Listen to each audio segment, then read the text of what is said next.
ఎన్ gold మీ విశ్వసనీయ ఆత్మీయ నేస్తం. నమస్తే, వెల్కమ్ టు వీటీవీ పొలిటికల్. నేను మీ మధు. ఢిల్లీ సీఎం రేఖా గుప్తాపై దాడి. మరి ఢిల్లీ ముఖ్యమంత్రిగా ఉన్న రేఖా గుప్తాపై ఆమె అధికారిక నివాసంలో జన్సున్వాయ్ కార్యక్రమంలో జరిగిన దాడి గురించి ఇప్పుడు మనం చర్చించబోతున్నాం.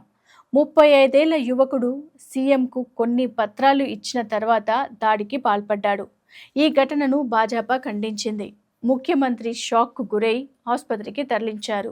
రాజకీయ పక్షాలు ఈ దాడిని ఖండించాయి.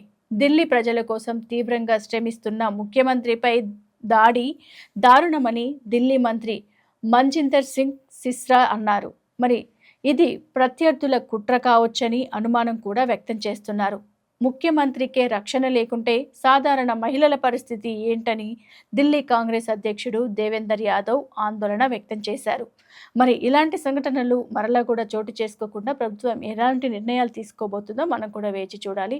మరి వాళ్ళు అన్నట్లుగా ప్రజలు కూడా ఒక సందేహం వస్తుంది, ఢిల్లీ సీఎంకే సెక్యూరిటీ లేదు, మరి మిగతా ప్రజల పరిస్థితి ఏంటి అనేది ఇది వాస్తవంగా ఆలోచించాల్సిన కోణమే. కాబట్టి మరి అక్కడ ఉన్న వాళ్ళు మొత్తం నాయకులంతా కూడా మరి ఎలాంటి నిర్ణయం తీసుకోబోతున్నారో మనం వేచి చూడాల్సిందే. సో కీప్ వాచింగ్ ఆన్ వీటీవీని సబ్స్క్రైబ్ చేసుకోవడం మర్చిపోకండి. నమస్తే.